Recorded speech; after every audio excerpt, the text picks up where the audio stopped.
बाकी बैठ से थले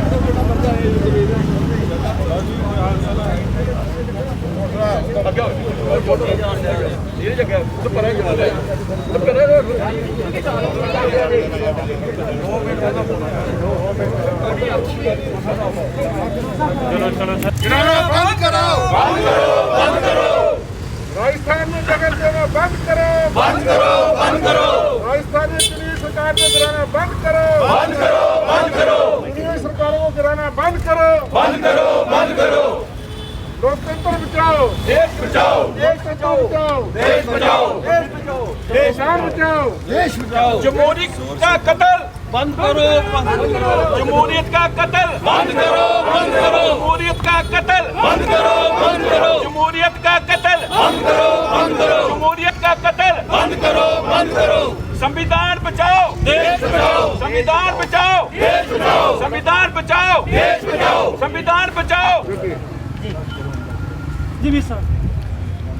देखो, आज पूरे देश में कांग्रेस पार्टी ने तमाम राजभवनों के सामने जमहूरियत बचाने के लिए एक पूरा देशव्यापी एक प्रोटेस्ट डे रखा है, क्योंकि आप जानते हैं कि कॉन्स्टेंटली गोवा से शुरू कर्नाटका होते हुए मध्य प्रदेश और अब राजस्थान में जिस तरह की भाजपा खेल रही है, ये टोटली अनकॉन्स्टिट्यूशनल है, अनडेमोक्रेटिक है।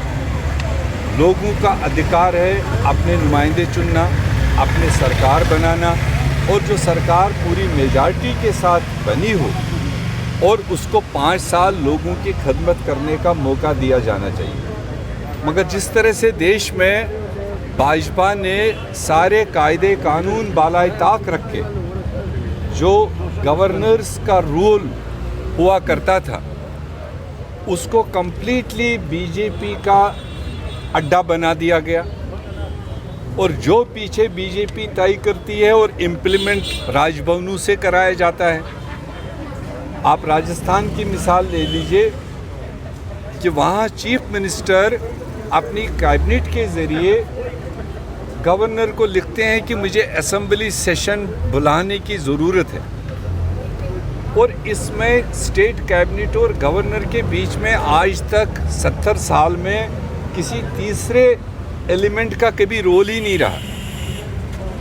मगर जब चीफ मिनिस्टर कैबिनेट बुलाकर गवर्नर साहब को ये लिखते हैं तो गवर्नर साहब वहाँ से सवाल उठाते हैं, क्यों बुला रहे हो, क्या एजेंडा है। और जो टोटली अनडेमोक्रेटिक है और अनकॉन्स्टिट्यूशनल है, ये डिफाइन नहीं है गवर्नर साहब के रोल में कि वो सवाल उठाए। तो इसलिए जिस तरह का कानून को धज्जियाँ उड़ाई जा रही है पूरे देश में, उसके लिए कांग्रेस पार्टी आज पूरे देश में सड़कों पर है। अब चूँकि कोविड की कहानियाँ हैं, यहाँ जम्मू कश्मीर में भी आपको पता है कि कितनी रेस्ट्रिक्शंस लगी हुई है, तो इसलिए देश की आवाज़ के साथ आवाज़ बनाए रखने के लिए जहाँ जाना था हमें वहाँ तो अलाउ हो ही नहीं सकता था। इसलिए हमने अपने दफ्तर के सामने ही कुछ सीनियर साथियों के साथ में अपनी आवाज़ बुलंद करने की कोशिश की।